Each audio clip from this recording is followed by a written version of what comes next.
Right then, fam, I'd like to ask you a wee question. How you going? More specifically, how are you feeling about the future? About your future? Do you feel secure? Do you feel financially viable? Do you feel like someday you might actually have your own place to call your own? You see, we've entered a point where a lot of people out there, let's call them, for want of a better term, Gen Z, they earn so very little, and they will it seems to be the case that they will never earn more. In fact, if anything, they will probably earn less, and will all earn less. Wages are stagnation, hours are being decreased, trade is down. Some economists are actually talking about the idea of having less jobs in the economy, and somehow that brings down inflation. I don't see how that happens. Surely what you want is more workers, therefore you have more money coming into the taxation system. But that's bigger stuff than where I'm going right now. So we've entered a point where a lot of people just buy things they like, collectible statues and artworks and, plushies and, other related geekery doodads for their favourite things, often video game related. And they buy these things to feel slightly less bad in their lives because, I've got this cool thing. And I get that. I've got some great little bits of gaming geekery in my home. And I suppose in a lot of ways I am very lucky because I have a house. Now it's a council house, but it's a house. My rent is better than most other people's rents because I rent from the local authority. I do not rent from a private landlord. I don't have a mortgage, so I've not been affected by Theresa May's decisions when she was in power. But so many people feel lost and hopeless and feel like they'll never own anything. And the only thing they have to make them feel less awful is by going, well, I've got all these lovely things around me. But then there'll be the people that go, well, if you didn't buy all the lovely things, you'd have more money to put towards having a home. Let's get something very straight, shall we, from the get-go. The price of the ability to enter into the property market nowadays is so astronomically high that it doesn't matter if you stop buying the occasional plushie, or not having, the occasional coffee with your pals, if indeed you can all get time off work together to actually meet up and say hello to people other than the same person you see at the shop, when you walk in, who's stacking the fruit and veg section, and you go, what? And they go, what? That's not human interaction. Well, it is, but not the kind of human action that most of us seek. When we actually get to hang out with people.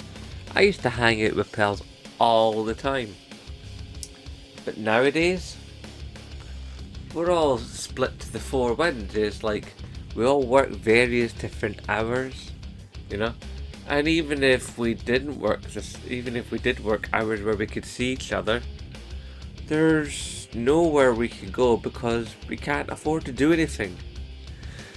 I am 48 years old, okay? I have a wife, a child, and a house. I work 8 hours a day, 5 days a week.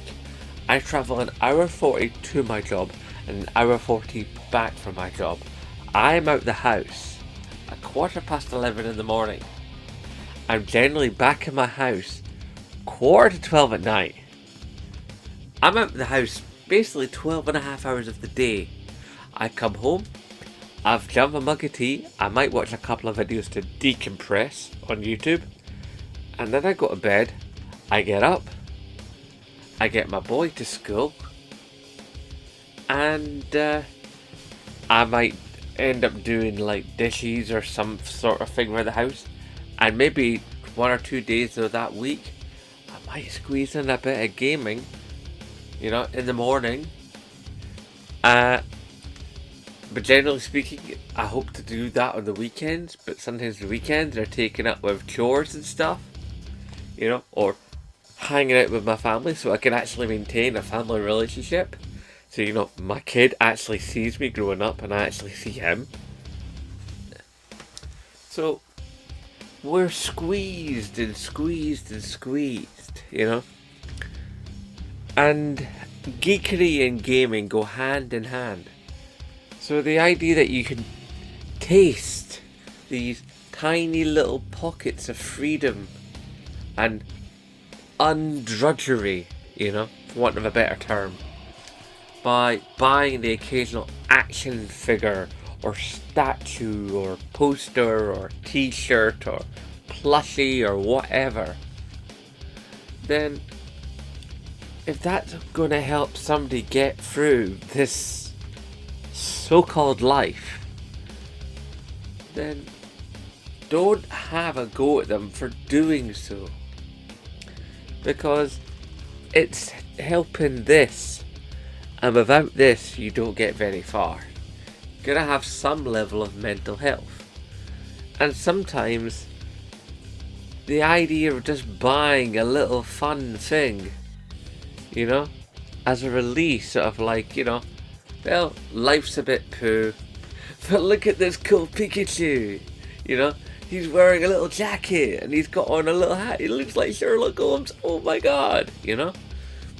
Or check out this statue I've got of Geralt, it's like, and you can actually swap the swords. These little moments of joy are sometimes all we have, you know. It's so tragic that this is what we're reduced to, is like little moments of joy. I mean, when we were kids and we were gaming, we might have only had 2 or 3 games a year, if that. And you played those games over and over and over. You played them inside out, back to front, because that's all you had. Now, as functioning adults, and I use that term very loosely, adult. I'm just 48. I don't know if I can call myself an adult. I mean, I've got a kid. Yeah. I pay taxes. Yeah. I pay rent. Yeah. An adult? I don't know about that, mate. But it's just, where do we get to enjoy life? You know, it seems the only way that for us gamers where we actually get to enjoy life is when we're vicariously living the lives of characters on our screens. You know, much like people who are big book people, they get to enjoy life by vicariously reading the lives of people that also don't exist, or did exist even. Or fictionalized versions of people that did exist, but within different situations. It's like, where do we actually have time for ourselves? Where do we have something that we can call our own when we can't even scrape together the money to do anything more than survive. I mean, like, I pay my rent, I pay my gas, I pay my electricity, I buy food, I pay council tax, you know, and pay for my phone service, pay, like, you know, all these other little bits and pieces, all these little direct debits, this thing here, that thing there, this thing over here. And more often than not, I'm in my overdraft. So I come to gaming to give me that little bit of satisfaction. And then sometimes, along the way, I'll pick up a wee thing that gives me a reminder when I look over it and go, yeah, the fun I've had in that game, the emotions I've had, the positive experiences, they're wrapped up in that little statue or that little item of coolness that's been developed from that game's art. And I say let people have that, you know, but also pay people more, you know. We've entered a point where people are basically running to stand still, you know. If people were paid more, okay, then they would be able to buy more goods and services, you know, on top of the basic things like, you know, paying for rent, paying your council tax, buying your gas, buying your electricity. They'd actually be able to afford more gas and electricity. They'd be able to heat their homes more and do more things, so more money would come into the system. They'd be able to, you know, buy more and more foods, you know, a greater variety of foods, more expensive foods, better fruits and vegetables, better meats, you know, or even eating out with their friends, you know. People could meet other people and hang out together. I mean, good for the brain and good for the body because they'd be out eating better food that they didn't have to slave over making. It's any idea how tiring it is when you're the one that's putting together the money to have the food, buy the food, make the food, and then clean up after the food. It doesn't feel like life, you know. It feels like a human doing instead of a human being. And all I can say is thank all that of creation that gaming exists. So when people come and they try and diss gaming, they don't understand this is what we have. This is pretty much all we have. I mean, I used to do martial arts, you know, I used to draw, I used to go clubbing, you know, I used to collect comics, I used to this, I used to that, I used to the other, and slowly over the years it's gotten whittled down and whittled down and whittled down, and all I've got left is gaming. That's it. This YouTube channel is part of my love of gaming. And I come here and I can share my love of gaming with you guys, but sometimes I gotta talk real. You know? What do we have? What are we gonna have? What can we expect? It's kind of a downer, really, I know, but sometimes I can't do all the positive. Sometimes I've got to do, you know, what sucks in life. But at least as gamers, we have a commonality. We have a sense of community. Yeah, we can, you know, teabag each other in an online lobby and say ruthless things about the parentage of our fellow gamer. But I like to believe that when it's all said and done, at least we're all gamers together, you know? We all know that, like, what people will say about gaming who aren't gamers. And whenever we meet each other at, like, conventions and stuff, I've been to several conventions now, you know, over the last few years before the big thing happened. And everybody I ever met at a gaming convention was awesome to me. And I saw people being awesome to each other. I mean, okay, yeah, there were some kids sometimes in some of the question and answer sessions at some of the live talk bits who were acting like, idiots. But that just comes with being a kid, When you're young, you are an idiot. It's just how it is. It's just the nature of the universe. That's just an immutable law of life. You're young, you're dumb. Because you don't know any better because you haven't lived. I was. Ah, dear God. So, I just came here to ramble a little bit and just go, if people are giving you grief about, buying action figures and collectibles and statues and, commemorative coins and, a special mug that looks like a game controller or looks like a warp pipe from Mario or whatever, if that little thing is bringing you just a smidgen of joy, then I say, cool, go with that. I mean, obviously moderation, but Zenbloke gets it. Zenbloke understands you. Here you have a place.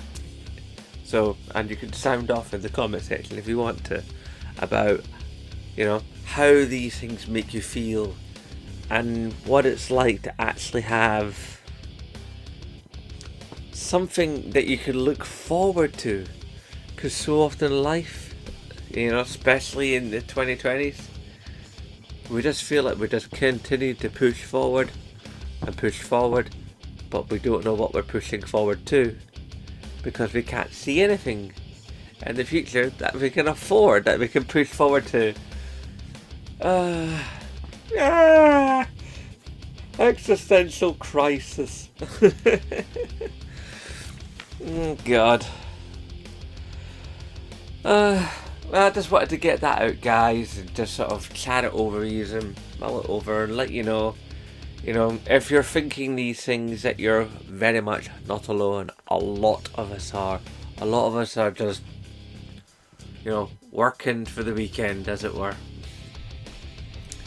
And just trying to keep it going with a vague hope that maybe tomorrow will be better.